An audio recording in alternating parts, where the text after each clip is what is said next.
Ponsel di meja kerjaku bergetar tanpa henti.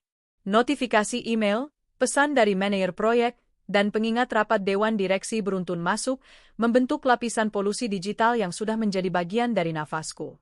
Aku, Arini Wijaya, adalah wanita yang membangun imperium ini dari nol. Wijaya Group bukan sekadar nama, tapi darah, keringat, dan air mata. Di tengah lautan kesibukan itu, ada 2 pulau tempatku berlabuh. Bram, suamiku, dan Riana, sahabatku. Bram adalah pria yang kupercayai memegang salah satu anak perusahaan terbesar, Wijaya Property. Dia adalah citra suami sempurna. Tampan, karismatik, dan di mata keluarganya, dia adalah putra emas yang tak pernah salah langkah. Setiap pertemuan keluarga besar, ibunya tak pernah absen memujiku. Kau beruntung, Arini.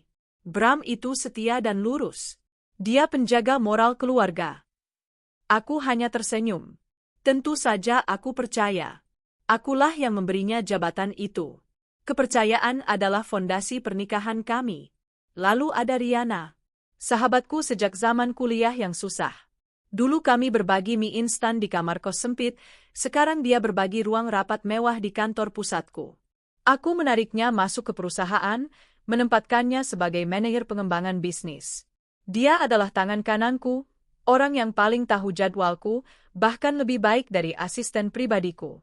Rin, presentasi klien besok di Surabaya sudah siap, ujar Riana, masuk ke ruanganku tanpa mengetuk. Itulah keistimewaan yang kuberikan padanya. Bagus, Ri. Seperti biasa, aku andalkan kamu, ya, kataku, mata tak lepas dari layar laptop yang menampilkan angka-angka audit. Pastikan tim di sana siap. Aku sibuk sekali minggu ini, ada audit internal besar-besaran. Pasti, Rin. Kamu tenang saja. Aku berangkat besok pagi. Riana tersenyum, senyum yang selalu menenangkanku. Oh ya, tadi Mas Bram telepon ke ponselku. Katanya ponselmu sibuk terus. Dia cuma mau bilang dia mungkin pulang sedikit malam, ada dinner dengan klien penting. Aku mengangguk letih. Biasalah. Bilang padanya jangan lupa minum vitamin. Sudah kusampaikan, jawab Riana cepat. Aku pamit dulu, mau packing. Sepeninggal Riana, aku menyandarkan punggung ke kursi. Aku begitu sibuk membangun kerajaan ini, sampai-sampai aku mendelegasikan hal-hal kecil, seperti komunikasi dengan suamiku sendiri, kepada sahabatku. Tapi bukankah itu gunanya tim yang solid? Bram mengurus properti, Riana mengurus pengembangan bisnis, dan aku mengawasi semuanya dari atas. Kami adalah trio yang tak terkalahkan. Atau begitulah yang kupikir. Kecurigaan pertama datang bukan seperti petir, tapi seperti gerimis yang tak kunjung reda. 2 bulan lalu, Riana harus mengurus pembukaan lahan baru di Bali selama seminggu.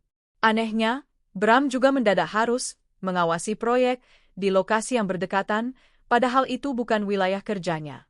Kebetulan saja, sayang, kata Bram saat itu, memijat bahuku. Ada vendor besar dari Singapura yang maunya ketemu di Bali. Sekalian aku cek progres Riana, biar kamu gak khawatir. Logis. Aku menerimanya. Sebulan lalu, Riana terbang ke Makassar untuk negosiasi. 3 hari kemudian, Bram menyusul. Alasannya, audit mendadak di kantor cabang Makassar. Dan sekarang, Riana akan ke Surabaya. Aku melihat kalender di meja Bram saat aku pulang semalam. Ada lingkaran merah di tanggal yang sama dengan keberangkatan Riana. Catatannya, meeting Kadin, SBY. Terlalu banyak kebetulan. Kesibukanku selama ini adalah tirai sempurna bagi mereka. Saat aku terbenam dalam tumpukan dokumen hingga larut malam, mereka punya waktu. Saat aku mempercayai Riana untuk menangani proyek di luar kota, aku memberinya tiket emas untuk bertemu suamiku jauh dari pengawasanku. Suamiku selalu menyusulnya. Mereka memanfaatkan kepercayaanku, kesibukanku, dan fasilitas perusahaan untuk merajut pengkhianatan. Malam itu, saat aku sendirian di rumah besar yang dingin, aku membiarkan diriku berhenti sejenak. Aku teringat sesuatu. Minggu lalu, Riana mengeluh mobil lamanya sering mogok. Aku berniat memberinya bonus akhir tahun untuk membeli mobil baru. Namun, 2 hari lalu, aku melihatnya di lobi parkir basement dengan sebuah sedan mewah Eropa keluaran terbaru. Warnanya perak metalik, persis seperti yang pernah Bram tunjukkan di majalah otomotif dan berkata, "Keren, ya? Kapan-kapan kita harus beli ini." "Mobil baru, Ri?" tanyaku saat kami di lift. Riana tampak sedikit gugup. "Oh, ini, haha, rezeki nomplok, Rin. Dapat warisan kecil dari paman jauh. Kubelikan mobil saja." Aku tersenyum, tapi hatiku tidak. Aku tahu persis kondisi keuangan keluarga Riana. Tidak ada paman jauh yang kaya raya. Malam itu, aku tidak bisa tidur. Pukul 2 dini hari, aku membuka laptopku, bukan untuk bekerja. Aku membuka sistem keuangan internal perusahaan. Jantungku berdebar kencang. Aku bukan hanya CEO yang sibuk, aku adalah akuntan yang teliti. Aku mulai menelusuri aliran dana di anak perusahaan yang dipimpin Bram, Wijaya Property. Selama 1 jam, mataku menelusuri baris demi baris angka. Dan aku menemukannya. Ada pos anggaran, biaya konsultasi representasi yang membengkak gila-gilaan dalam 6 bulan terakhir. Angkanya miliaran rupiah. Dana itu dialihkan ke beberapa vendor fiktif yang setelah kutelusuri rekening tujuannya, mengarah pada sebuah rekening atas nama yang tidak kukenal. Tapi bukan itu yang membuatku mual. Aku melihat catatan transfer besar ke sebuah dealer mobil mewah 3 hari lalu. Jumlahnya persis harga sedan perak yang dikendarai Riana. Lalu aku menemukan pembayaran lunas untuk sebuah unit apartemen penthouse di kawasan elit Jakarta Selatan. Pembayaran itu dilakukan 2 bulan lalu, tepat setelah Riana dan Bram, kebetulan, bertemu di Bali. Bram tidak hanya selingkuh. Dia korupsi. Dia mencuri uang perusahaan, uangku, untuk membiayai wanita simpanannya, yang celakanya adalah sahabatku sendiri. Rasa lelahku lenyap, digantikan oleh amarah yang dingin dan membekukan. Mereka pikir aku bodoh? Mereka pikir kesibukanku membuatku buta? Mereka salah. Kesibukanku adalah caraku menguji kesetiaan mereka, dan mereka gagal total. Getaran ponsel di meja membuyarkanku. Sebuah pesan masuk. Bukan dari Bram, tapi dari Riana. "Rin, aku sudah di bandara. Surabaya, Here Ikome. Doakan lancar ya. Kamu jangan terlalu lelah, jaga kesehatan." Aku menatap pesan itu. Senyum palsu di foto profilnya seolah mengejekku. Jawabanku singkat. "Pasti. Hati-hati di jalan." Aku kembali ke laptopku. Jariku bergerak lincah di atas keyboard. Ada proyek besar baru yang akan diluncurkan. Sebuah resor mewah di Kalimantan. Proyek ini sangat prestisius dan membutuhkan pengawasan penuh. Aku mengetik email, mengirimkannya kepada Riana dan Mencece Bram. Subjek, Proyek Strategis Kalimantan, penunjukan PIK. "Riana, mengingat kesuksesanmu menangani proyek luar kota, kamu secara resmi kutunjuk sebagai penanggung jawab penuh proyek resor Kalimantan. Kamu akan berangkat lusa dan menetap di sana selama beberapa minggu ke depan untuk persiapan awal." Aku berhenti sejenak, lalu menambahkan satu kalimat untuk suamiku. "Bram, tolong pastikan semua legalitas lahan dari sisi Wijaya Property beres. Mungkin kamu perlu meninjau lokasinya juga bersama Riana untuk memastikan sinergi." Aku menekan tombol, kirim. Ini bukan lagi perjalanan bisnis biasa. Ini adalah jebakan yang baru saja kusiapkan. Aku akan mengirim mereka berdua ke pulau terpencil itu. Tapi kali ini, aku tidak akan sibuk. Aku akan menonton. Dan aku akan pastikan seluruh keluarga besar Bram yang selalu membanggakannya, serta seluruh jajaran direksi di kantor ini, akan ikut menonton pertunjukan akhir mereka. Permainan baru saja dimulai. Dan aku yang akan menentukan akhirnya. Email itu terkirim pukul 2.17 dini hari. Pukul 7.30, ponselku berdering. Nama, Riana, berpendar di layar. Aku menarik napas panjang, memasang topeng, Arini si sahabat baik, dan menggeser ikon hijau. "Rin, astaga, aku baru mendarat di Surabaya, buka email, dan Kalimantan? Proyek resor? Aku nggak tahu harus bilang apa." Suaranya terdengar gembira, sedikit terengah, seolah dia baru saja memenangkan lotre. Tentu saja dia gembira. Bukan karena pekerjaannya, tapi karena dengan siapa dia akan bekerja. "Selamat, Ri," kataku dengan nada datar yang kuselipkan sedikit kehangatan palsu. Proyek ini sangat penting bagi perusahaan. Aku tidak bisa mempercayakannya pada orang lain selain kamu. Kamu sudah membuktikan kinerjamu di Bali dan Makassar. Sengaja aku menyebutkan dua lokasi perselingkuhan mereka sebelumnya. Aku ingin tahu reaksinya. Ada jeda sepersekian detik. Tentu, Rin. Tentu saja. Aku tersanjung sekali. Dan Mas Bram juga akan ikut.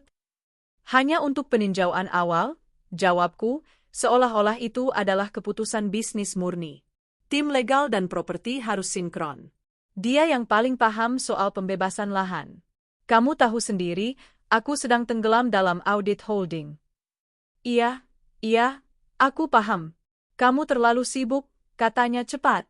Oke, Rin. Aku selesaikan di Surabaya hari ini juga, besok aku langsung terbang kembali ke Jakarta untuk persiapan ke Kalimantan. Bagus. Lusa kalian berangkat. Tiket dan akomodasi sudah diurus. Akomodasi? Tentu. Kalian tidak akan menginap di hotel rilis. Aku sudah siapkan eksekutif guestou di lokasi proyek. Anggap saja itu fasilitas VVIP untuk kerja keras kalian, kataku, memutar pena di tanganku. Guestou yang sama yang baru saja kuhubungi tim itku untuk dipasang sistem keamanan baru pagi ini. Telepon ditutup. Riana pasti merasa di atas awan. Dia mendapatkan proyek bergengsi, fasilitas mewah, dan yang terpenting, waktu berdua yang didanai penuh oleh perusahaan bersama suamiku. 1 jam kemudian, Bram menelepon. Nadanya jauh lebih terkendali. Sayang, aku baru lihat email. Proyek Kalimantan? Bukankah itu terlalu mendadak? Bisnis bergerak cepat, Bram. Kamu tahu itu? Sahutku sambil menandatangani setumpuk dokumen. Tapi Riana yang memimpin? Apa dia sanggup? Ini proyek triliunan.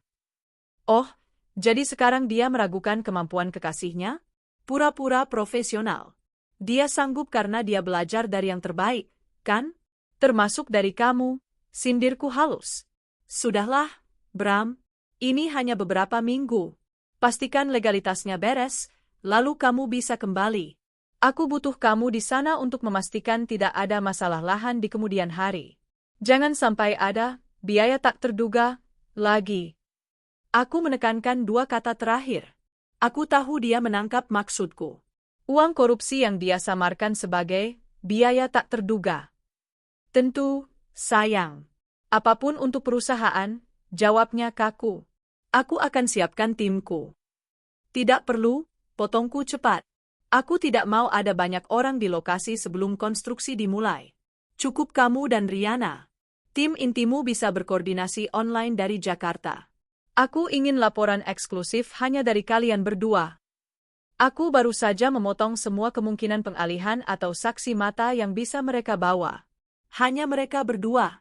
Di dalam sangkar yang sudah kusiapkan. Baik, Arini. Sesuai arahanmu. Dia menutup telepon. Aku membayangkan wajahnya. Pasti ada seringai puas di sana. Mereka berhasil mengelabuiku.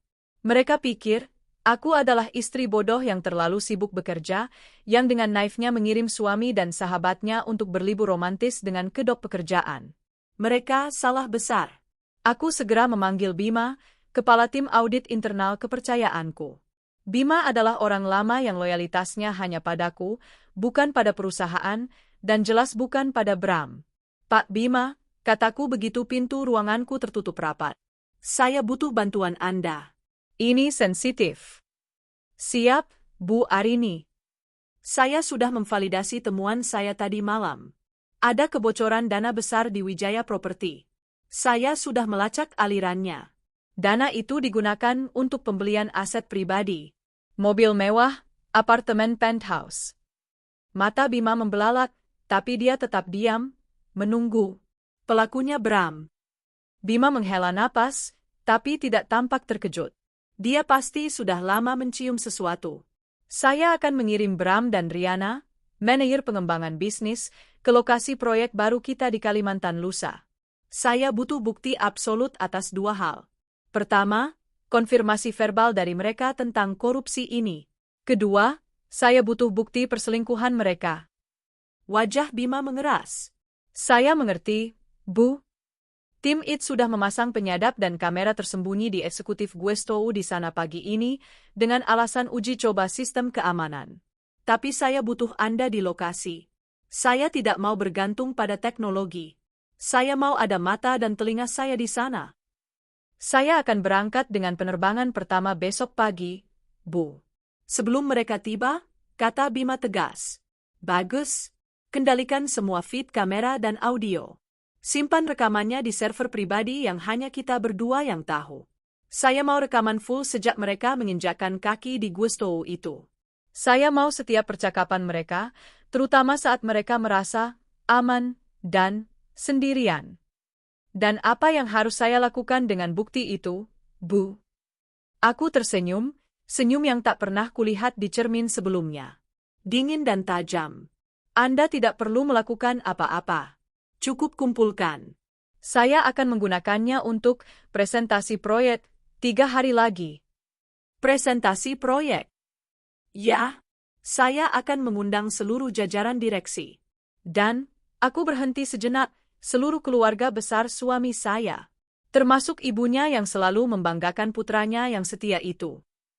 Bima mengangguk paham. Jebakan yang sempurna, Bu. Ini bukan jebakan, Pak Bima. Koreksiku. Ini adalah audit kinerja. Dan mereka berdua akan gagal dengan sangat spektakuler. 2 hari kemudian, aku mengantar mereka ke bandara. Pemandangan yang sangat memuakkan. Hati-hati ya, RI. Aku titip proyek itu padamu, kataku sambil memeluk Riana. Sahabatku. Pengkhianat. Pasti, Rin. Kamu tenang saja. Fokus saja sembuhkan dirimu dari kesibukan, katanya, tersenyum manis. Lalu aku beralih ke Bram. Aku membetulkan dasinya, merasakan detak jantungnya yang tenang. Dia pembohong yang hebat. Jaga dirimu, Mas. Jangan lupa vitaminmu, bisikku. Pasti, sayang. Begitu ini selesai, kita liburan, ya? Janjinya. Aku mengangguk. Tentu. Liburan panjang. Mereka berjalan beriringan menuju gerbang keberangkatan. Dari belakang, mereka tampak seperti pasangan yang serasi. Riana menenteng tas mewah yang aku tahu dibeli dengan uangku. Bram menarik koper mahalnya, melambaikan tangan padaku sekali lagi. Aku melambai kembali, dengan senyum terlebar di wajahku. Begitu mobil mereka hilang dari pandangan, senyumku lenyap. Aku mengeluarkan ponselku dan mengirim pesan singkat kepada Bima yang sudah berada di Kalimantan. Umpan sudah berangkat. Pastikan sangkarnya terkunci. Balasannya datang beberapa detik kemudian. Semua sistem aktif, Bu. Selamat menikmati pertunjukan. Aku kembali ke mobilku, bukan menuju kantor. Aku harus mampir ke butik. Aku perlu gaun terbaik untuk acara, presentasi proyek, lusa. Aku juga menelepon mertuaku. Halo, Ibu, sapaku dengan nada riang. Ibu apa kabar? Begini, aku punya kejutan besar untuk Ibu dan keluarga. Ini soal prestasi Mas Bram yang sangat luar biasa di perusahaan. Aku sudah pesankan tiket untuk Ibu dan seluruh keluarga ke Kalimantan lusa. Kita akan merayakannya di sana. Terdengar pekikan gembira di seberang telepon. Ibunya langsung memuji-muji Bram sebagai putra terbaik di dunia. Aku mendengarkannya dengan sabar. Iya, Ibu, dia memang luar biasa. Ibu harus lihat sendiri nanti.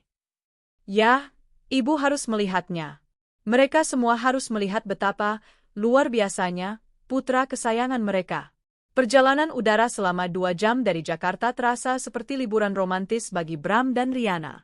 Mereka tertawa, berbagi rencana, dan sesekali Riana menyandarkan kepalanya di bahu Bram, berbisik mesra. Mereka merasa aman. Mereka merasa menang. Arini, sang ratu es yang gila kerja, telah memberi mereka hadiah terbaik. Waktu berdua yang terisolasi dan dibiayai penuh. Eksekutif Guestou yang kusiapkan memang istimewa. Terletak di tepi sungai kecil yang jernih, dikelilingi hutan tropis yang masih perawan, bangunan itu adalah mahakarya arsitektur kayu dan kaca. Modern, mewah, dan yang terpenting, sangat terpencil. Mas, ini gila, desah Riana, melempar tas tangannya ke sofa beludru berwarna zamrud. Ini lebih mewah dari villa kita di Bali. Arini benar-benar tidak main-main dengan proyek ini. Bram membuka kancing jasnya, menyeringai. Dia tidak main-main dengan proyeknya, tapi dia main-main dengan orang kepercayaannya. Dia melingkarkan lengan di pinggang Riana. Dia pikir kita akan sibuk mengukur tanah? Sayang, dia baru saja memberi kita bulan madu kedua. Bersulang untuk itu. Riana mengambil sebotol sampanye mahal dari pendingin yang sudah terisi penuh, semua bagian dari rencanaku.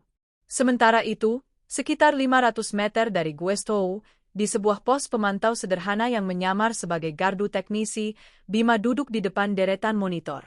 Headphone terpasang erat di telinganya. Dia menyaksikan tamu VVIP itu menuang sampanye. Setiap sudut ruang tamu, dapur, dan kamar tidur utama terekam dalam resolusi tinggi. Untuk Arini, kata Riana, mengangkat gelasnya tinggi-tinggi. Suaranya jernih terdengar di telinga Bima. Si bodoh yang terlalu sibuk mengurus perusahaan sampai lupa mengurus suaminya sendiri. Bram tertawa terbahak-bahak. SSH, jangan begitu. Kita harus berterima kasih padanya. Tanpa kesibukannya, aku tidak akan bisa mengalihkan sedikit dana untuk apartemen indah kita. Jari-jari Bima langsung menekan tombol rekam pada feed audio spesifik itu. Ini dia. Aku masih tidak percaya kamu berhasil, Mas, kata Riana, duduk di pangkuan Bram. Apartemen itu mobilnya aku merasa seperti ratu. Dan kamu memang pantas mendapatkannya, bisik Bram. Arini tidak akan pernah tahu. Dia terlalu sibuk dengan audit holding.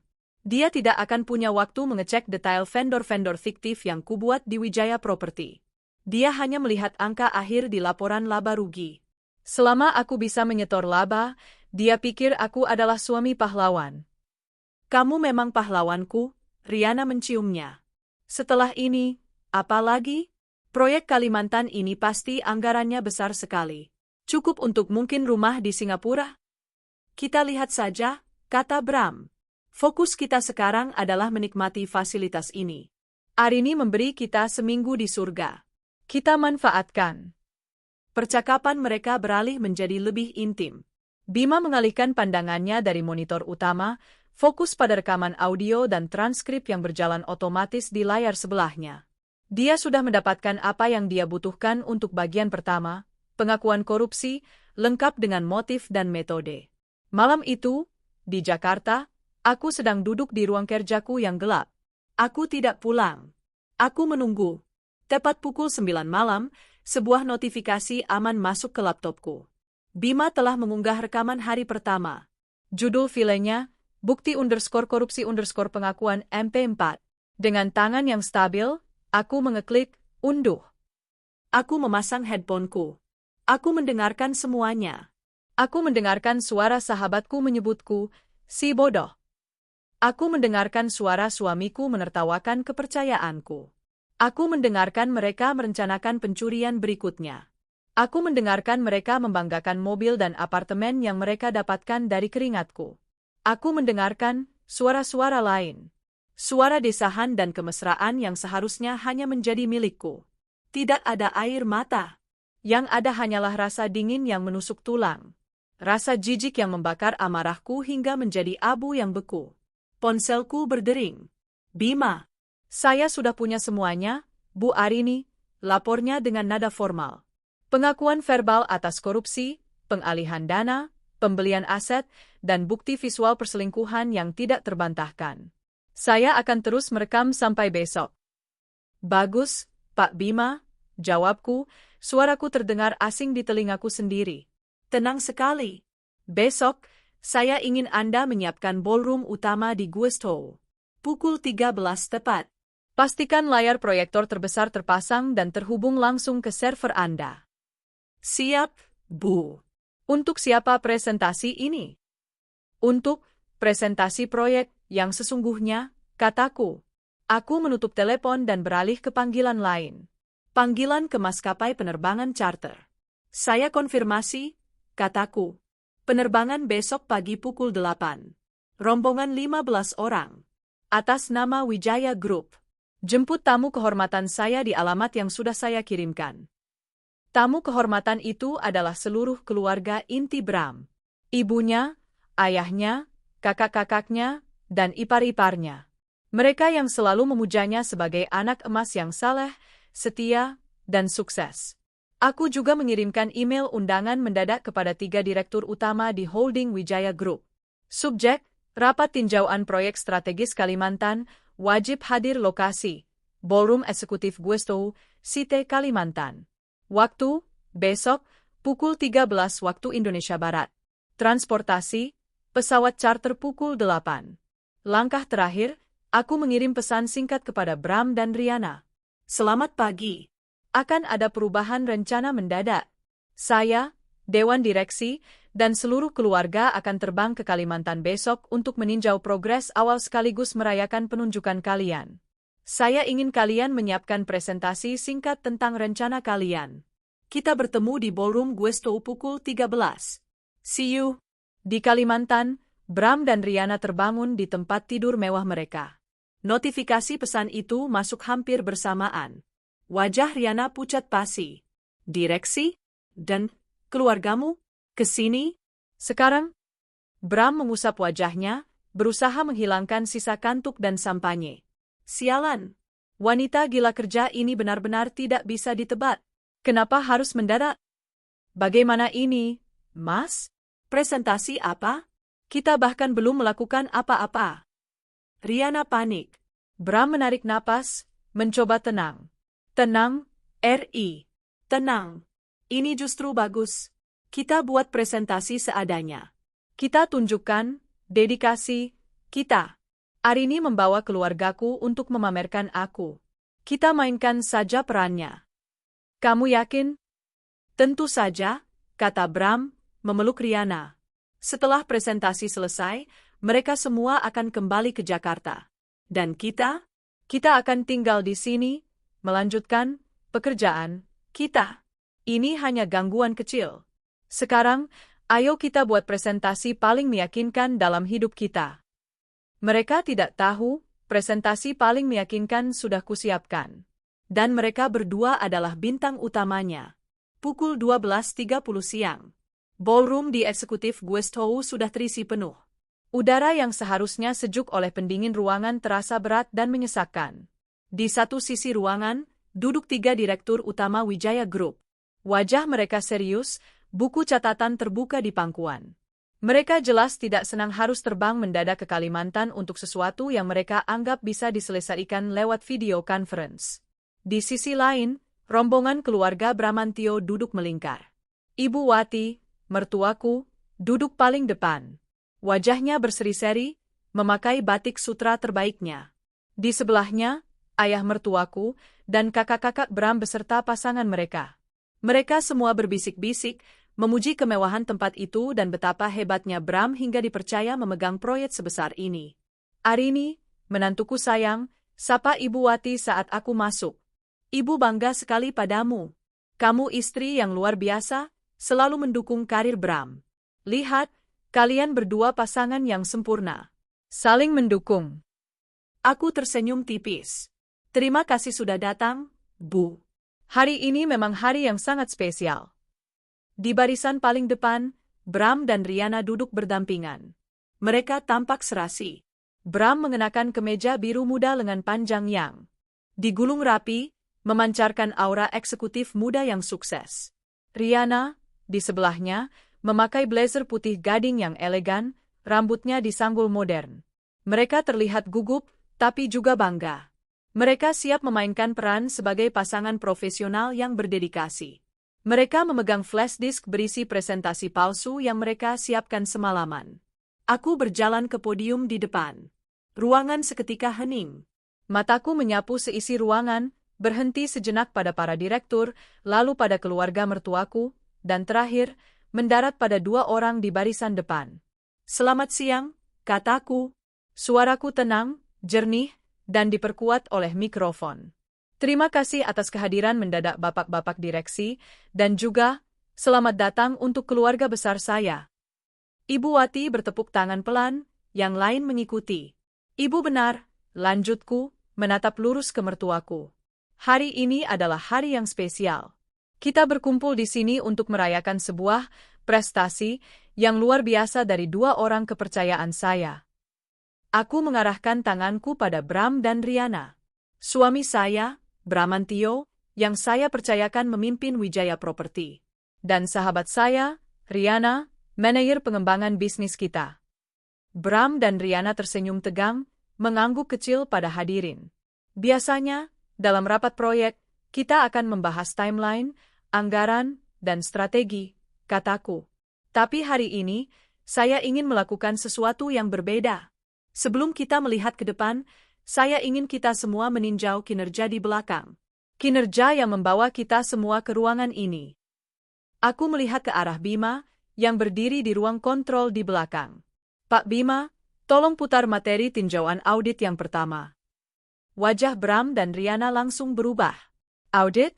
Ini bukan bagian dari rencana. Layar proyektor raksasa di belakangku menyala. Tapi itu bukan slide PowerPoint berisi angka dan grafik. Itu adalah rekaman video. Rekaman dari ruang tamu Guesto ini diambil 24 jam yang lalu. Layar menunjukkan Bram dan Riana bersantai di sofa, tertawa sambil memegang gelas sampanye. DG.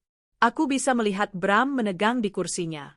Riana menatap layar dengan mata terbelalak, wajahnya mulai kehilangan warna. Kemudian, suara terdengar. Jernih dan jelas di speaker ballroom. Suara Riana, bersulang untuk Arini. Para direktur mengerutkan kening.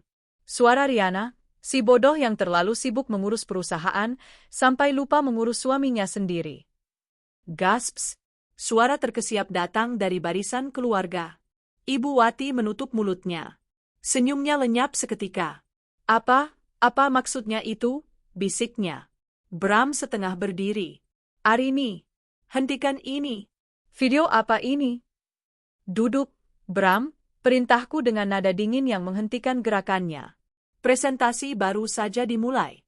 Ini adalah bagian dari tinjauan kinerja. Video berlanjut. Suara Bram, tertawa, SSH, jangan begitu. Kita harus berterima kasih padanya. Tanpa kesibukannya, aku tidak akan bisa mengalihkan sedikit dana untuk apartemen indah kita. Jika tadi hanya terkesiap, sekarang ruangan itu sunyi senyap. Salah satu direktur, Pak Gunawan, yang mengepalai bidang keuangan, membetulkan letak kacamatanya. Matanya menajam ke arah layar, lalu ke arahku. Suara Riana, aku masih tidak percaya kamu berhasil, Mas. Apartemen itu, mobilnya, aku merasa seperti ratu. Suara Bram, dan kamu memang pantas mendapatkannya. Arini tidak akan pernah tahu. Dia terlalu sibuk dengan audit holding. Dia tidak akan punya waktu mengecek detail vendor-vendor fiktif yang kubuat di Wijaya Property. Vendor fiktif? Suara Pak Gunawan menggelegar di ruangan yang hening. Bu Arini, ini penggelapan. Brahman. Ayah mertuaku membentak. Apa yang dia katakan? Bram tidak bisa menjawab. Dia gemetar, wajahnya pucat pasi seperti mayat. Dia menatapku, matanya memancarkan amarah dan ketakutan yang luar biasa. Tenang, Pak Gunawan, kataku. Semua bukti transfer, nama perusahaan fiktif, dan aliran dana ke dealer mobil serta pengembang apartemen sudah saya siapkan. Itu akan kita bahas di sesi tinjauan keuangan. Sekarang, kita lanjut ke tinjauan kinerja personal. Aku memberi isyarat lagi pada Bima. Layar berganti. Video dari ruang tamu berganti dengan cuplikan-cuplikan lain. Saat Riana duduk di pangkuan Bram. Saat mereka berciuman mesra di dapur. Saat Bram memeluknya dari belakang di balkon kamar. Puncaknya adalah rekaman audio dari kamar tidur. Meskipun gambarnya hanya menunjukkan langit-langit kamar, suara desahan dan bisikan mesra mereka memenuhi ruangan, tidak menyisakan ruang untuk imajinasi. Suara Bram, dia baru saja memberi kita bulan madu kedua, sayang. Suara Riana, aku mencintaimu, Mas. Jauh lebih dari dia. Itu adalah paku terakhir di peti mati mereka. Astagfirullah. Ibu Wati menjerit histeris. Dia berdiri dengan tubuh gemetar, menunjuk ke layar, lalu ke putranya. Bram, kau, anak macam apa kau? Kau mempermalukan keluarga. Dan kau, perempuan ular, dia beralih ke Riana. Kau, sahabat istri suamimu sendiri. Tidak punya Riana akhirnya pecah. Dia ambruk di kursinya, menangis meraung-raung, menutupi wajahnya. Arini, maafkan aku dijebak? Dijebak? Teriakku, akhirnya melepaskan suaraku. Aku berjalan turun dari podium, mendekati mereka. Aura dinginku pecah, digantikan amarah yang membara. Aku berhenti di depan Riana. Kau dijebak, Ri? Apa aku yang memaksamu tidur dengan suamiku? Apa aku yang memintamu menyebutku bodoh saat kau menikmati sampahnya yang kubeli dengan uangku? Kau hidup dari belas kasihanku. Kau makan dari gajiku. Dan ini balasanmu. Riana hanya bisa menggeleng dan menangis. Lalu aku berbalik menghadap Bram. Dia berdiri kaku, napasnya memburu. Dan kau, desisku. Suami, setia, kebanggaan keluarga. Pemimpin, hebat, anak perusahaan. Kau tidak hanya mengkhianatiku sebagai istri. Kau mencuri dariku. Kau korupsi uang perusahaan yang kubangun dengan darah dan air mata untuk menyenangkan perempuan ini. Arini, cukup, bentak Bram, akhirnya menemukan suaranya. Matanya merah. Kau gila. Kau memasang kamera di kamar pribadi kami. Ini ilegal. Kau menjebak kami. Ilegal? Aku tertawa, tawa yang kering dan menakutkan. Kau bicara soal ilegal? Kau yang membuat vendor fiktif dan mencuci uang perusahaan itu legal, begitu? Kau yang berselingkuh dengan karyawanmu di jam kerja, menggunakan fasilitas perusahaan itu legal? Ini bukan kamar pribadimu, Bram. Ini adalah aset perusahaan. Dan aku sedang melakukan audit. Aku berbalik menghadap para direktur. Bapak-bapak, kalian sudah melihat buktinya. Penggelapan dana, penyalahgunaan jabatan, dan perbuatan asusila yang merusak citra perusahaan. Pak Gunawan berdiri. Bu Arini, ini adalah pelanggaran berat. Kami mendukung penuh apapun keputusan Anda. Aku mengangguk. Aku kembali menatap Bram. Matanya liar, mencari jalan keluar. Keluargamu ada di sini, Bram. Para direktur ada di sini. Jelaskan pada mereka, kataku dengan suara rendah namun mematikan.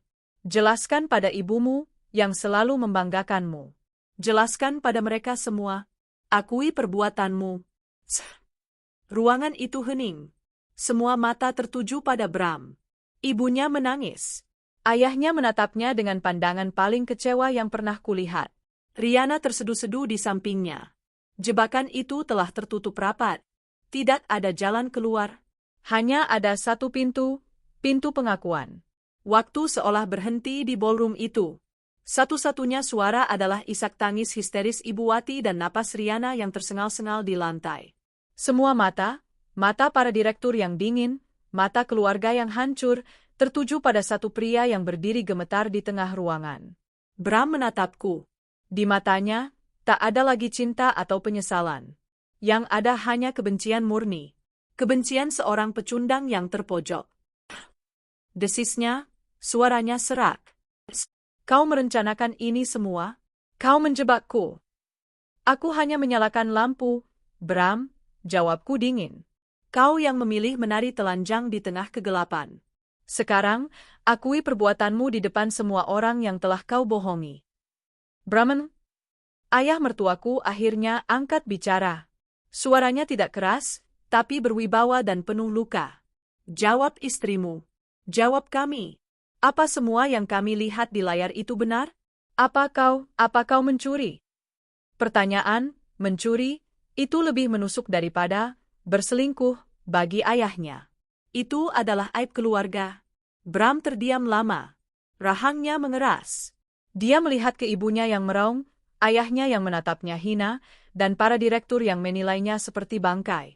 Akhirnya, dia tertawa, tawa yang mengerikan dan putus asa. Ya, teriaknya, membuat seisi ruangan terlonjak. Ya, itu semua benar. Apa kalian puas? Dia menunjuk ke arahku.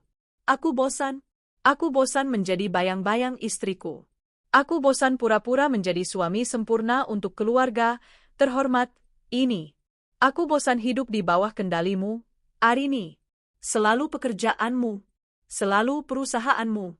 Kapan kau pernah punya waktu untukku? Jadi kau korupsi sebagai kompensasi atas kesibukanku? Tanyaku sinis. Kau menggunakan uangku untuk membelikan apartemen dan mobil mewah untuk sahabatku karena kau merasa kesepian. Dia memberiku apa yang tidak pernah kau berikan, bentak Bram, menunjuk Riana yang menangis di lantai. Dia memberiku perhatian. Dia memujaku. Tidak sepertimu yang hanya tahu cara memerintah. Perhatian yang dibeli dengan uang hasil curianmu, potongku. Bram? Ibu Wati tidak tahan lagi. Dia maju, menampar wajah putranya itu dengan keras. Plak! Suara tamparan itu menggema. Kurang ajar kau. Ibu tidak pernah mengajarimu menjadi pencuri dan pezina. Kau bukan anakku. Kau telah mencoreng arang di wajah keluarga ini. Kau memalukan? Tangisan Ibu Wati berubah menjadi ratapan.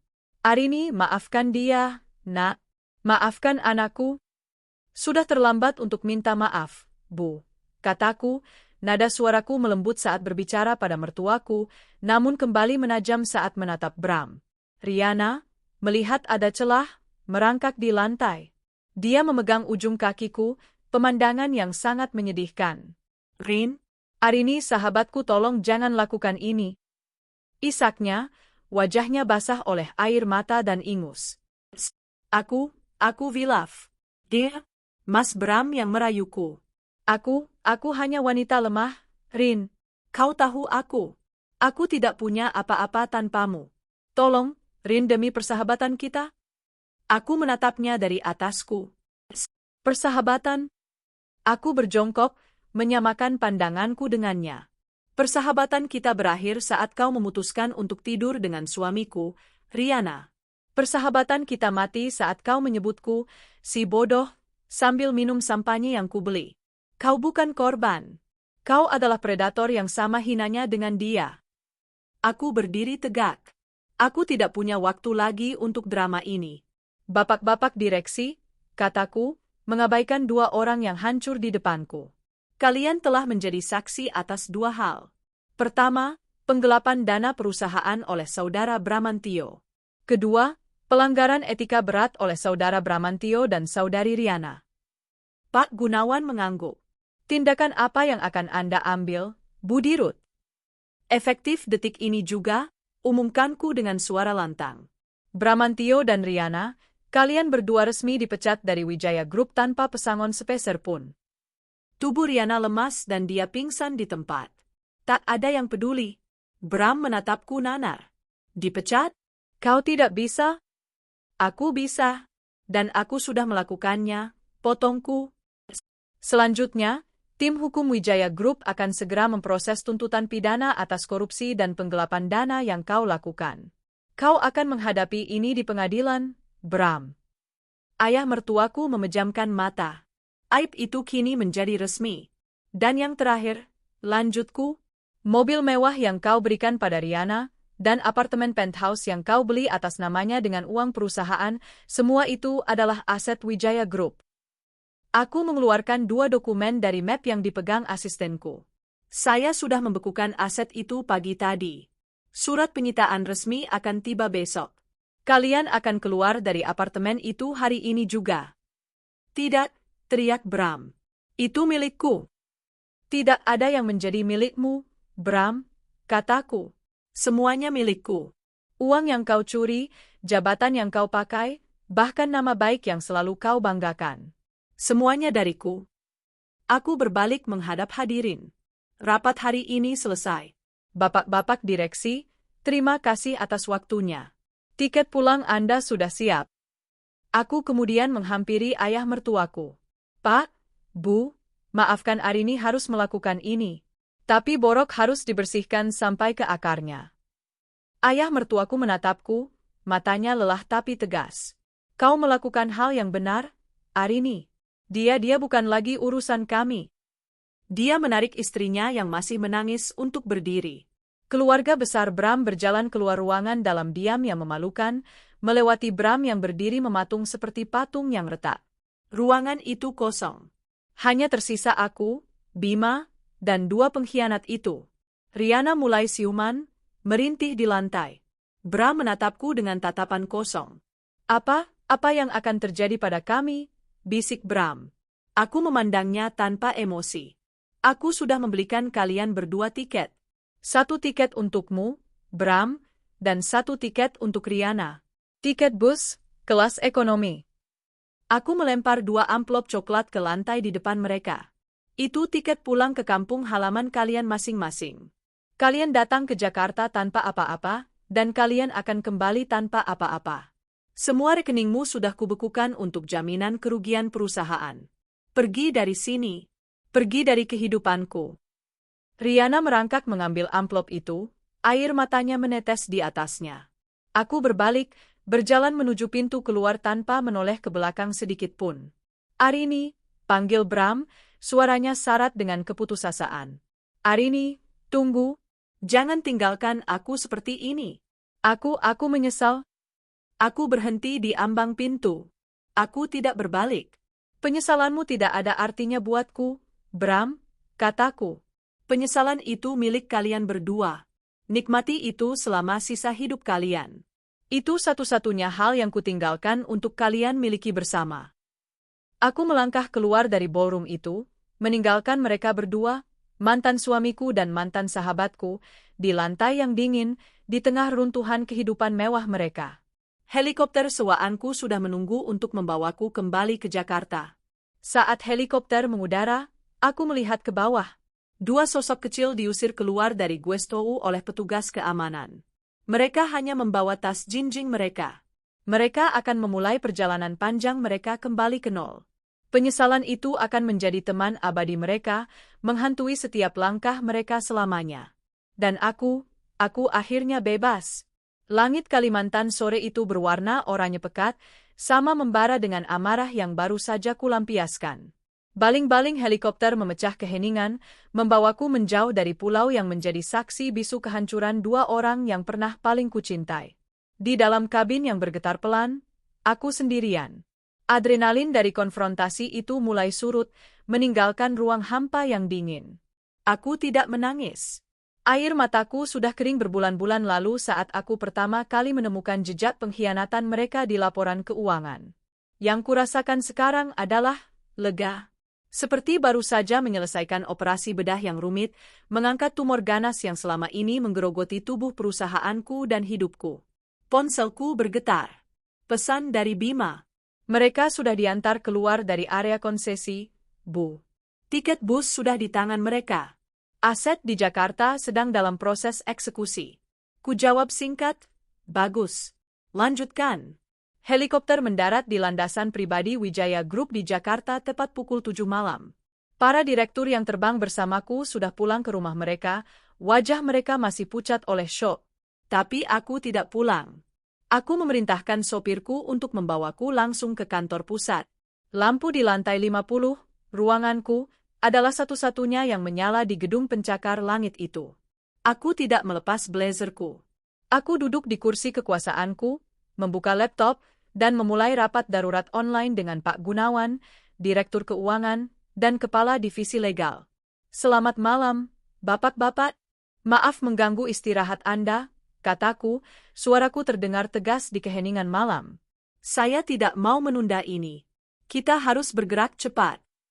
Kami siap, Bu Arini, jawab Pak Gunawan. Dia tahu ini bukan waktunya berbasa-basi. 1, kataku sambil mengetik. Tim legal, saya mau laporan polisi resmi atas nama Bramantio diajukan besok pagi pukul 8 tepat. Pasal berlapis, penggelapan dalam jabatan, korupsi, dan pencucian uang. Saya mau media meliputnya. Biar ini jadi pelajaran. Siap, Bu. Draft laporan sudah kami siapkan, jawab Kepala Legal. 2. Pak Gunawan, saya menunjuk Pak Bima sebagai PLT. Direktur Utama Wijaya Property, efektif segera. Tugas pertamanya, audit forensik total. Bongkar semua vendor fiktif itu. Saya mau tahu berapa tepatnya kerugian kita, sampai rupiah terakhir. Langkah yang bijak, Bu. Saya setuju, kata Pak Gunawan. 3. Tim legal dan security. Saya mau malam ini juga, apartemen penthouse di Kuningan itu dikosongkan. Ganti semua kuncinya. Jika ada barang pribadi Riana di sana, masukkan ke kotak kardus dan kirim ke alamat kampung halamannya. Saya tidak mau ada jejaknya tersisa. Sedang berjalan, Bu.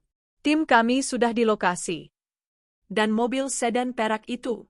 Tarik malam ini juga. Masukkan ke aset perusahaan untuk dilelang. 4. Aku berhenti sejenak. Urus surat cerai saya. Besok pagi. Ada hening sejenak di seberang sana. Ini bukan lagi urusan perusahaan, tapi mereka tahu ini adalah bagian dari pembersihan total. Akan kami siapkan pengacara terbaik, Bu. Terima kasih. Rapat selesai. Aku menutup laptop. Sendirian di ruanganku yang menghadap gemerlap lampu Jakarta, aku akhirnya bersandar. Aku memandangi foto di mejaku. Foto pernikahanku dengan Bram. Dia tersenyum lebar, memelukku. Aku mengambil bingkai perak itu. Tanpa emosi, aku membukanya, mengeluarkan fotonya, dan merobeknya menjadi 2. Lalu, aku menjatuhkannya ke mesin penghancur kertas di samping mejaku. Pembersihan telah selesai.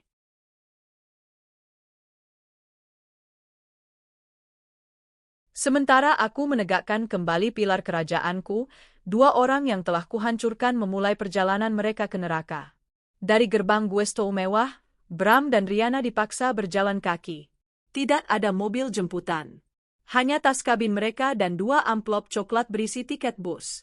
Mereka harus berjalan 5 kilometer di jalan tanah berlumpur bekas lintasan truk proyek untuk mencapai jalan raya utama. Matahari sudah terbenam.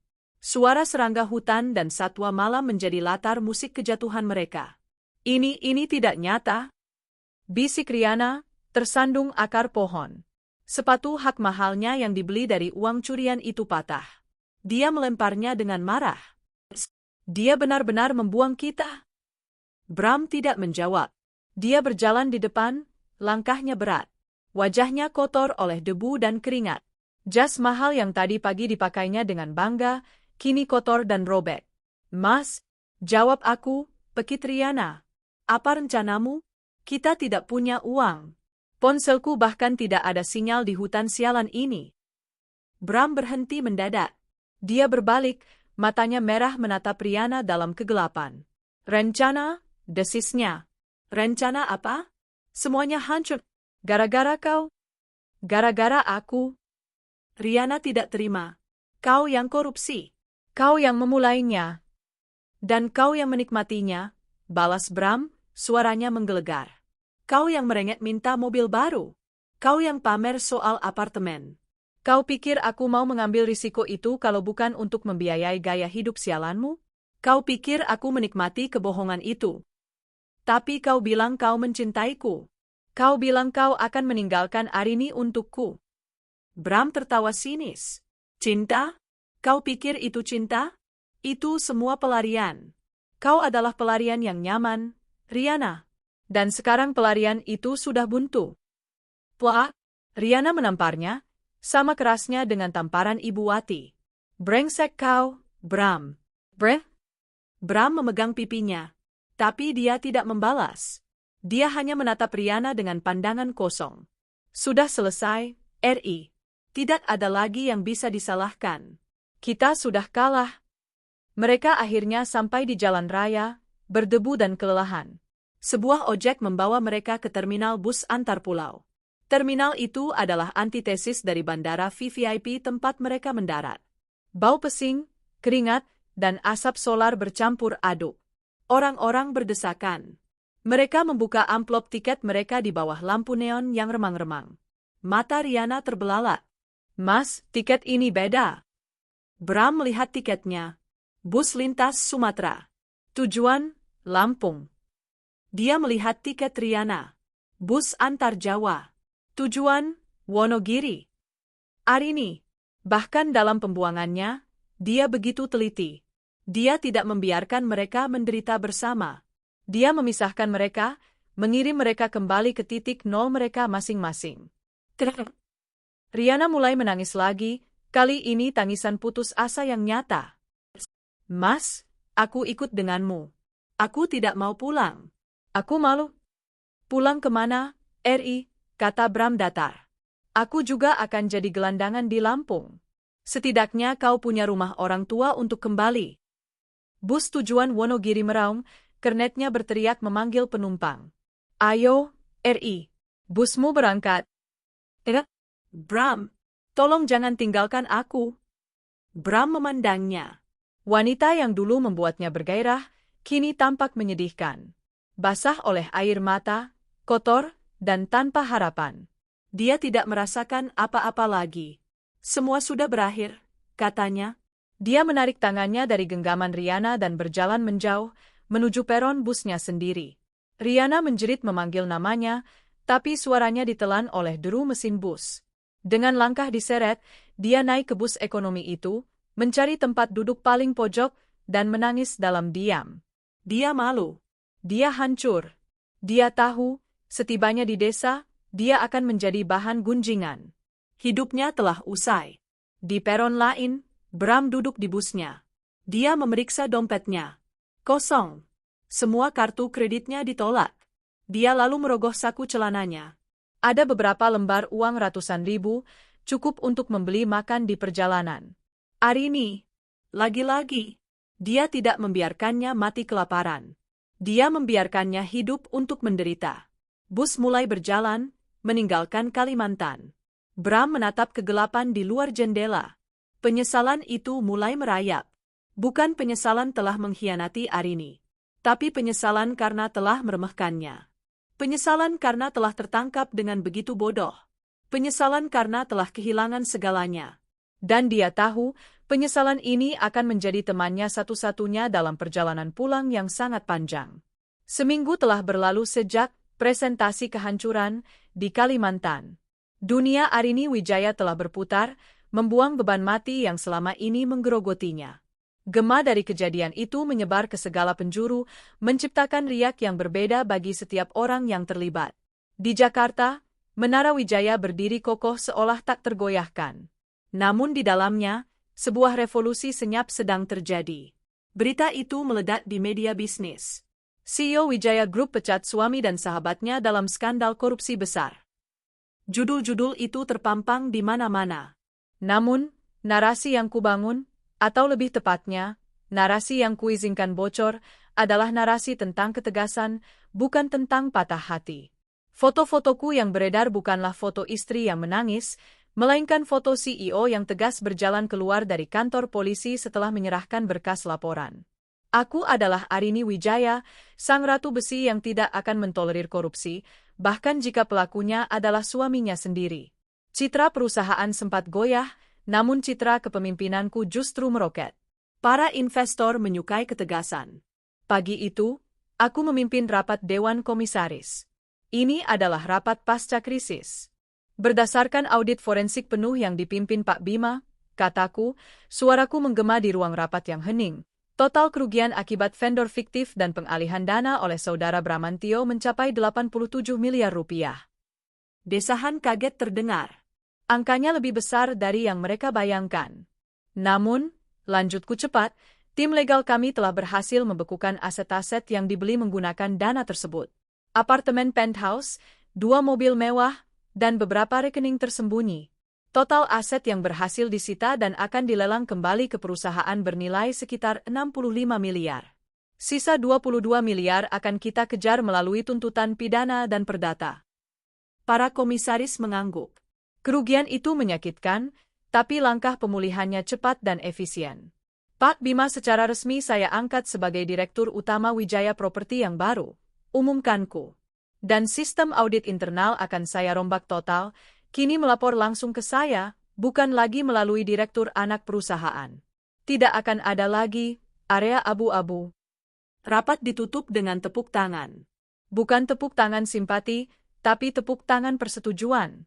Aku telah membuktikan bahwa kapal ini tidak hanya selamat dari badai, tapi juga membuang jangkar yang berkarat dan menggantinya dengan yang baru. Sore itu, di ruang kerjaku yang luas, aku menandatangani dokumen terakhir. Surat gugatan cerai. Pengacaraku mengatakan ini akan cepat.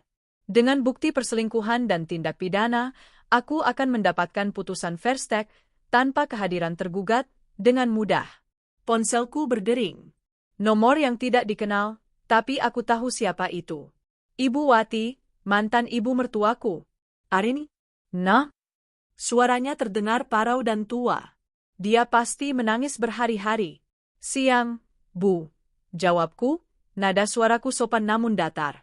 Nak, Ibu. Ibu minta maaf atas nama Bram.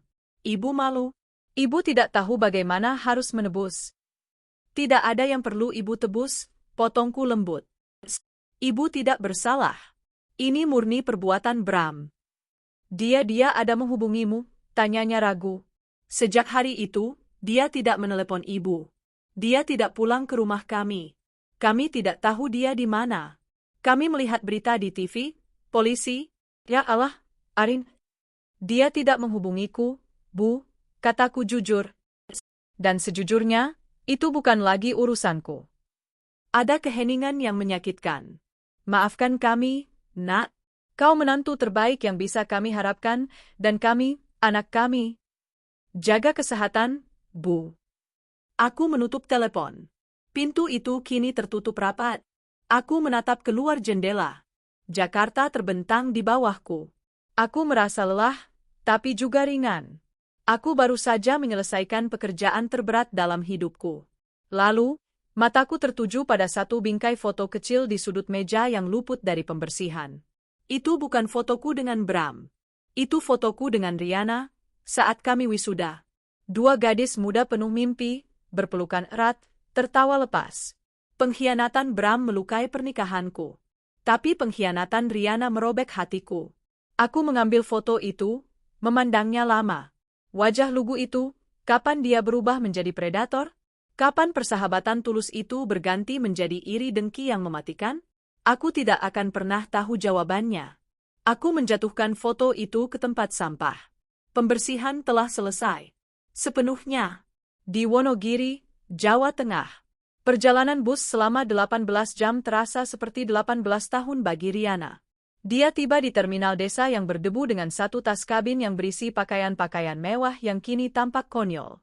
Dia berjalan pulang. Setiap mata di desa itu menusuknya. Bisikan-bisikan terdengar jelas di telinganya. Itu kan Riana, anaknya Pak Sastro? Katanya sukses di Jakarta, jadi manajer, kok pulang dekil begitu?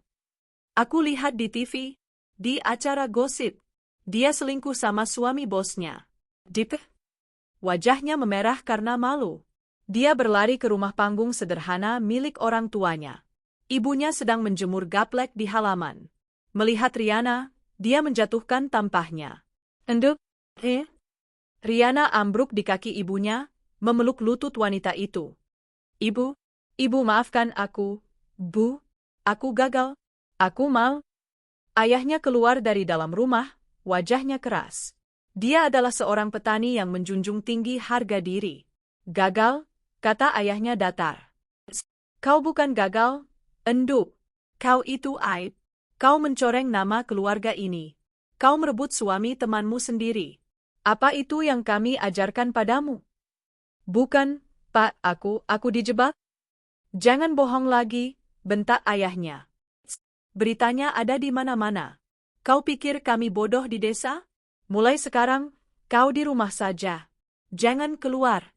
Jangan bikin malu keluarga lebih banyak lagi. Riana terperangkap. Di Jakarta, dia adalah seorang manajer yang glamor. Di sini, dia adalah tahanan rumah, bahan gunjingan satu desa. Setiap malam, dia terbangun sambil berteriak. Dia memimpikan kemewahan apartemennya. Dia memimpikan sensasi mengendarai mobil barunya. Lalu dia terbangun di kamar sempitnya yang berbau apek, dengan suara jangkrik di luar. Dia mencoba menghubungi Bram. Nomornya tidak aktif. Dia mencoba mencari di internet. Nama Bramantio ada di mana-mana, tapi sebagai daftar pencarian orang, DPO, atas kasus penggelapan. Dia sendirian. Dibuang oleh kekasihnya, dibuang oleh sahabatnya, dan menjadi aib bagi keluarganya. Penyesalan itu bukanlah karena dia telah menyakiti Arini. Penyesalannya adalah karena dia memilih pria yang salah, pria yang ternyata sama lemahnya dengan dirinya.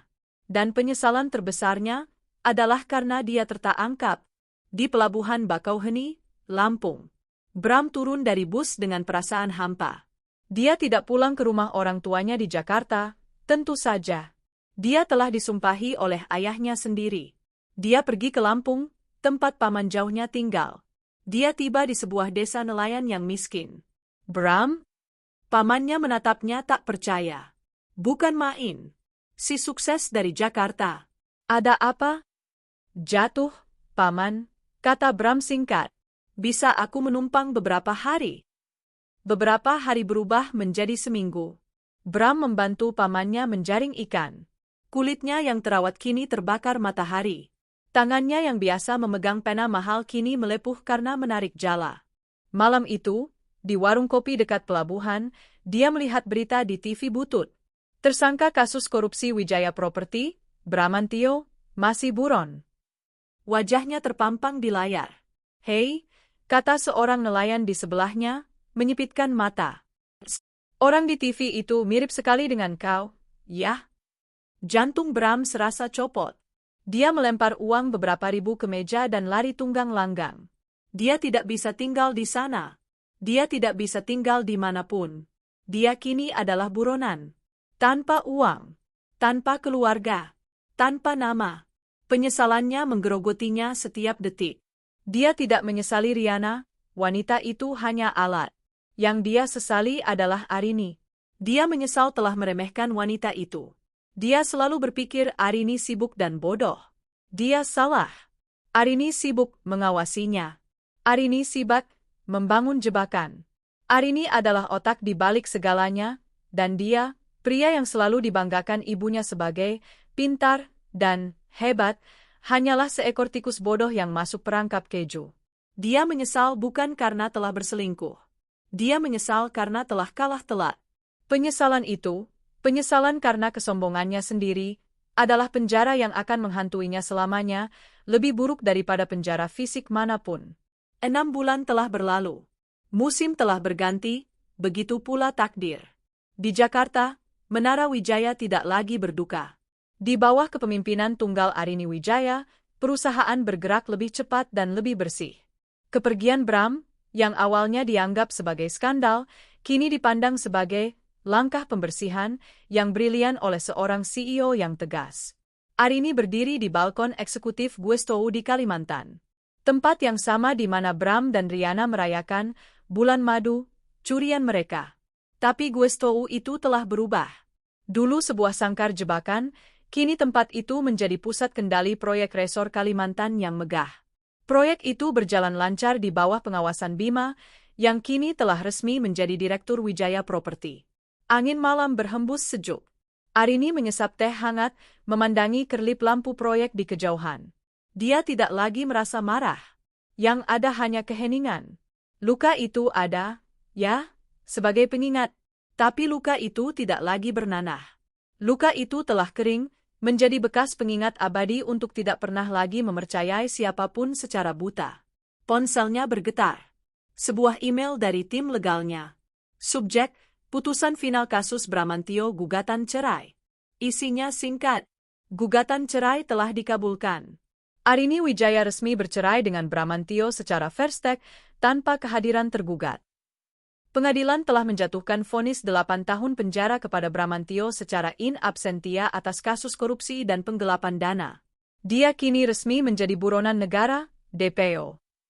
Seluruh aset yang disita, apartemen, mobil, dan dana di rekening, resmi dikembalikan kepada Wijaya Group sebagai ganti rugi.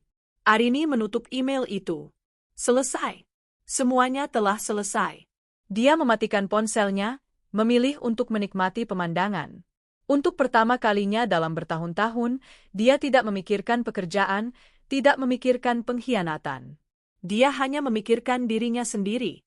Dan dia merasa damai. Jauh di Wonogiri, di sebuah pasar becek di pagi hari, Riana duduk di sebuah bangku reyot. Pakaian manajer yang dulu melekat di tubuhnya telah berganti daster kusam dan celemek. Wajahnya yang dulu mulus terawat, kini kuyu dan sering menunduk. Dia sedang membantu ibunya berjualan pecel. Bungkus 3, enduk, kata ibunya, menyodorkan pincuk daun pisang. Tangan Riana yang dulu biasa mengetik di laptop dan memegang gelas sampanye, kini dengan kaku melipat daun pisang. Lo ini Mbak Riana, kan? Sebuah suara datang dari pembeli di depannya. Seorang wanita, teman SMA-nya dulu, menatapnya dari atas ke bawah. Wanita itu menentang tas KW, tapi di mata Riana, itu tampak seperti tas Hermes. Mbak Riana yang dulu di Jakarta itu, kan? Yang di TV itu, bisik wanita itu, tapi cukup keras untuk didengar orang-orang di sekitarnya. Wajah Riana memerah. Dia hanya mengangguk, tidak berani menatap. Ya ampun, kirain sukses banget di Jakarta. Kok sekarang jualan pecel? Nadanya penuh cemoohan yang dibalut pura-pura simpati. Sudah, mau beli tidak? Bentak Ibu Riana, tidak terima anaknya direndahkan, meski dia sendiri malu. Wanita itu tertawa kecil, membayar, lalu pergi, tak sabar untuk menyebarkan berita itu ke seluruh pasar. Riana menahan air matanya. Inilah penjaranya. Dia tidak dipenjara fisik, tapi dia dipenjara oleh rasa malu. Setiap hari, dia harus menghadapi tatapan menghakimi dan bisikan orang-orang. Setiap malam, dia memimpikan apartemen mewahnya, mobil peraknya, dan kehidupan glamornya. Penyesalan menggerogotinya. Bukan penyesalan moral karena telah menyakiti Arini, tapi penyesalan karena telah kehilangan segalanya. Dia telah mempertaruhkan dunianya untuk seorang pria yang ternyata pecundang, dan kini dia harus membayar harganya dengan sisa hidupnya di pasar becek ini. Di sudut lain negeri ini, di sebuah terminal bus yang kumuh di kota pelabuhan, seorang pria kurus dengan topi yang menutupi wajahnya sedang mengangkut kardus-kardus berat ke dalam perut bus malam. Dia adalah Bram. 6 bulan sebagai buronan telah mengubahnya. Wajah tampan dan karismatik itu hilang, digantikan oleh janggut tak terurus, kulit yang menghitam, dan mata yang selalu awas. Dia hidup dari satu pekerjaan serabutan ke pekerjaan lain, tidur di emperan toko atau musola terminal, selalu berpindah tempat. Dia tidak lagi memegang smartphone canggih. Dia tidak punya apa-apa selain pakaian yang melekat di badannya. Setelah selesai bekerja, kuli panggul itu menerima bayarannya. Beberapa lembar uang lecek. Cukup untuk makan malam ini. Dia duduk di warung kopi murahan, memesan nasi bungkus. Matanya terpaku pada koran bekas yang tergeletak di meja. Sebuah foto besar di halaman bisnis menarik perhatiannya. Foto Arini. Foto itu diambil saat peresmian proyek resor Kalimantan. Arini tampak memukau dengan gaun batik yang elegan, tersenyum percaya diri, dikelilingi oleh para pejabat dan direktur baru. Judul beritanya, Wijaya Group cetak laba rekor di bawah kepemimpinan tunggal Arini Wijaya. Tangan Bram gemetar saat memegang gelas kopi. Itu seharusnya dia. Dia yang seharusnya berdiri di sana, di samping Arini, atau bahkan menggantikannya. Dia memiliki segalanya. Seorang istri yang brilian, posisi yang tinggi, kekayaan, dan kehormatan keluarga. Dia membuang semuanya. Untuk apa? Untuk Riana?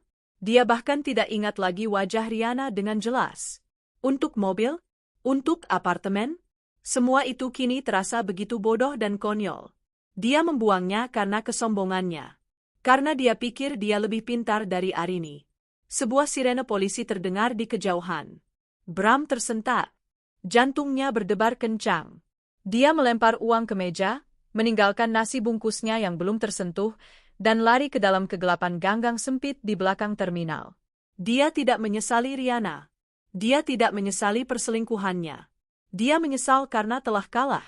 Dan penyesalan karena kekalahan itu, penyesalan karena telah meremehkan wanita yang seharusnya dia cintai, adalah hantu yang akan mengejarnya.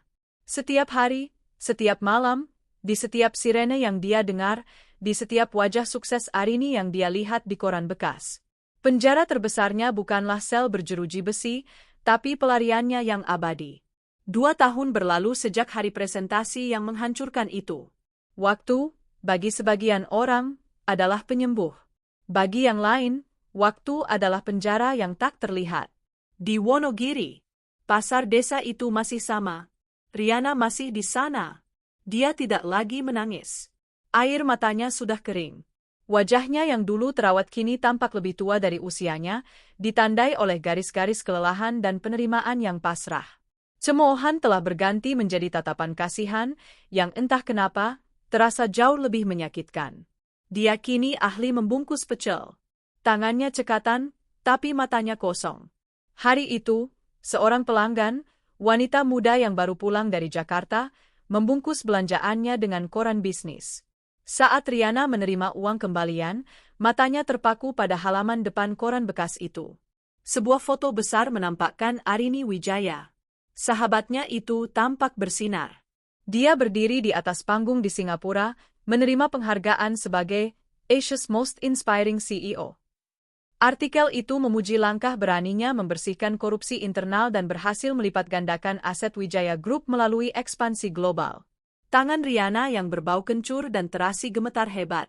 Dia teringat mimpinya dulu. Dia dan Arini bercanda di kamar kos mereka, berjanji akan menaklukkan dunia bersama. Dia bisa saja ada di sana. Dia bisa saja berdiri di samping Arini, bukan sebagai simpanan, tapi sebagai mitra. Sebagai direktur pengembangan bisnis yang sukses, yang terbang keliling dunia, memakai gaun desainer yang dia beli dengan uangnya sendiri. Dia memiliki kesempatan itu. Dia memiliki kepercayaan penuh dari Arini. Dan dia menukarnya dengan sebuah sedan perak, apartemen pinjaman, dan bisikan rayuan dari seorang pria yang ternyata sama lemahnya dengan dirinya. Penyesalan itu menghantamnya begitu keras hingga dia terbatuk. Bukan penyesalan karena telah menyakiti Arini, tapi penyesalan karena kebodohannya sendiri. Dia telah membuang tiket lotre yang sudah pasti menang demi sebuah kupon undian palsu. "Enduk, ngelamun aja," tegur ibunya. Riana tersentak. Dia menunduk, membungkus pecel berikutnya. Penjara ini tidak memiliki jeruji, tapi dia tahu, dia tidak akan pernah bisa lolos. Dia akan menghabiskan sisa hidupnya di pasar ini, dihantui oleh bayangan apa yang seharusnya terjadi. Di Lembaga Pemasyarakatan Cipinang, Jakarta, Bramantio, tahanan nomor 404, sedang menyapu koridor. Pelariannya berakhir setahun yang lalu. Dia tertangkap di sebuah pelabuhan kecil di Sumatera saat mencoba menjadi ABK ilegal di kapal barang. Kurus, dekil, dan tanpa perlawanan. Karisma dan ketampanannya telah luntur, digantikan oleh tatapan nanar seorang pria yang telah kehilangan segalanya. Hari itu adalah jadwal kunjungannya. Dia duduk di ruang tunggu yang pengap, menunggu. Tapi tidak ada yang datang. Sudah 6 bulan ibunya tidak lagi mengunjunginya. Ayahnya tidak pernah sekalipun datang. Keluarganya telah membuangnya, malu atas aib yang dia sebabkan. Dia sendirian. Melalui televisi di sudut ruangan, sebuah program berita bisnis sedang tayang. Mereka membahas resor mewah Wijaya di Kalimantan yang baru saja memenangkan penghargaan arsitektur internasional. Layar menunjukkan General Manager resor itu sedang diwawancarai. Di belakangnya, berdiri megah plakat peresmian yang ditandatangani oleh Arini Wijaya, Presiden Direktur. Bram menatap layar itu tanpa berkedip. Dia teringat. Dia ingat kesombongannya. Dia ingat saat dia menertawakan Arini di Guestou itu, menyebutnya bodoh dan gila kerja. Dia salah besar. Arini tidak gila kerja. Arini adalah seorang jenius yang sedang bekerja. Dia sibuk membangun kerajaan, sementara Bram sibuk mencuri batu batanya. Dan saat Arini tahu, dia tidak menangis. Dia membangun jebakan. Bram menundukkan kepalanya. Disinilah letak penyesalan terbesarnya. Bukan karena selingkuh. Bukan karena mencuri. Penyesalannya adalah karena dia telah meremehkan istrinya sendiri. Dia mengira dia adalah pemain catur, padahal dia hanyalah bidak di papan catur Arini. Dia, sang putra emas, yang dibanggakan, ternyata adalah orang paling bodoh di ruangan itu. Rasa malu atas kekalahan telak itulah yang menghantuinya setiap malam di sel yang dingin ini. Di tepi Danau Como, Italia. Arini Wijaya menyesap segelas limoncello. Dia tidak sedang bekerja. Dia sedang berlibur. Sendirian, tapi tidak kesepian. Setelah gugatan cerainya selesai dan perusahaan stabil, dia mengambil cuti panjang pertama dalam hidupnya.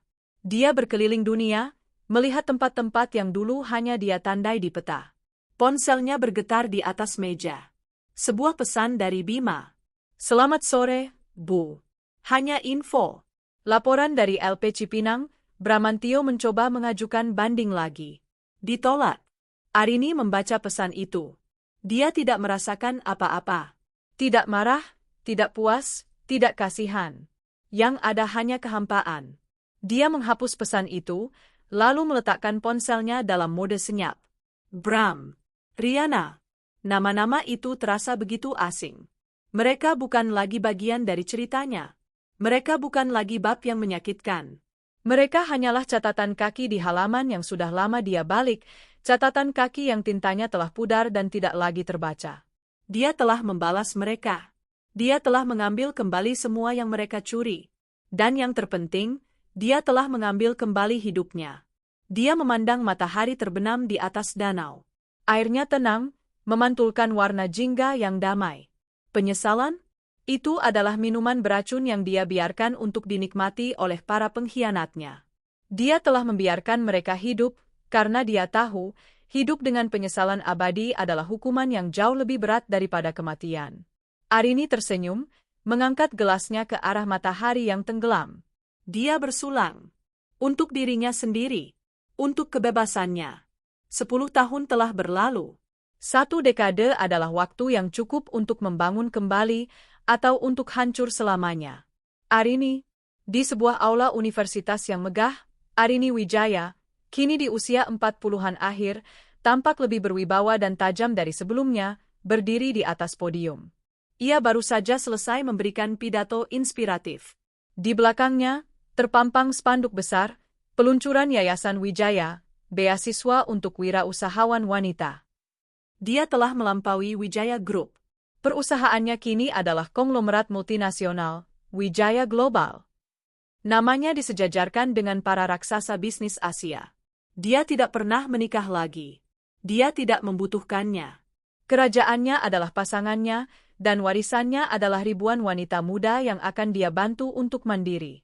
Dalam sesi tanya-jawab, seorang mahasiswi bertanya, "Bu Arini, Anda adalah inspirasi kami. Tapi apa pengorbanan terbesar yang pernah Anda lakukan untuk sampai di titik ini?" Arini tersenyum tipis, senyum yang dingin namun tulus.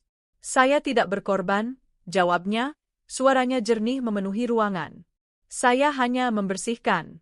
Saya belajar bahwa untuk membangun sesuatu yang kokoh, Anda harus berani membuang fondasi yang busuk, tidak peduli seberapa dekat Anda dulu dengan fondasi itu. Jangan pernah mentolerir pengkhianatan. Potong, buang, dan jangan pernah menoleh ke belakang." Aula bergemuruh dengan tepuk tangan. Arini mengangguk, damai. Dia telah menghapus nama mereka dari hidupnya begitu bersih, hingga dia bahkan tidak lagi mengingat aroma parfum Rihanna atau suara tawa Bram. Mereka hanyalah debu. Rihanna.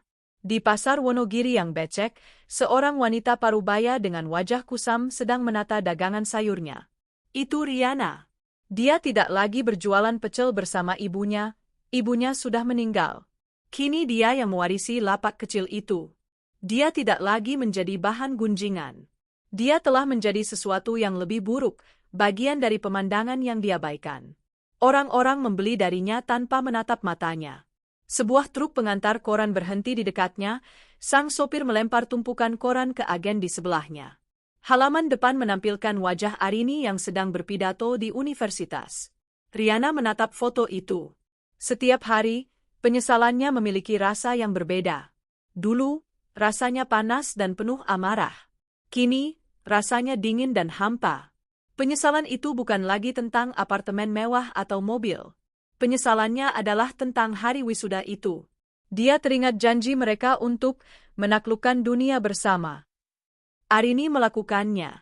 Dia bisa saja berada di sampingnya, sebagai mitra, sebagai sahabat yang setara. Dia menukarnya. Dan kini, dunianya hanya sebatas lapak 3x3 meter yang berbau tanah basah. Dia masih hidup, tapi kehidupannya telah lama berakhir. Bram, gerbang besi LP Cipinang berderit terbuka. Seorang pria kurus dengan rambut beruban dan mata kosong melangkah keluar, memicingkan mata ke arah matahari yang menyilaukan. Bramantio bebas. Dia telah menjalani 8 tahun hukumannya. Tidak ada yang menjemput. Keluarganya telah menganggapnya mati. Dia berjalan tanpa tujuan, dengan beberapa lembar uang pemberian penjara di sakunya. Dia naik bus kota, terasing oleh dunia yang telah berubah. Gedung-gedung baru menjulang. Dia turun di pusat kota. Dan dia mendongak. Di depannya, berdiri megah, Wijaya Global Tower, Sebuah pencakar langit 70 lantai dari kaca dan baja yang berkilauan. Itu jauh lebih besar dari menara lama. Di puncaknya, huruf W raksasa bersinar seperti mahkota. Kerajaan itu. Kerajaan yang seharusnya dia warisi. Kerajaan yang dia coba curi. Kerajaan yang dibangun di atas runtuhan kebodohannya. Dia menyentuh dinding marmer dingin di lobi. Seorang satpam yang tegap langsung menghampirinya. Maaf, Pak. Ada perlu apa? Tidak boleh berdiam di sini. Bram menatap seragam satpam itu, seragam dengan logo W yang sama. Dia adalah orang asing di kerajaannya sendiri. Dia berbalik dan berjalan pergi, sosoknya yang bungkuk menghilang di antara kerumunan. Arini telah mengambil semuanya, uangnya, perusahaannya, namanya, keluarganya. Tapi dia meninggalkan satu hal untuk Bram, satu hal yang juga dia tinggalkan untuk Riana. Penyesalan. Bagi Arini, mereka adalah catatan kaki yang terhapus. Bagi Bram dan Riana, Arini adalah keseluruhan buku yang tidak akan pernah bisa mereka tutup. Hantu kesuksesannya adalah penjara abadi yang akan menghantui mereka berdua, di pasar yang becek dan di jalanan yang asing, sampai akhir hayat mereka.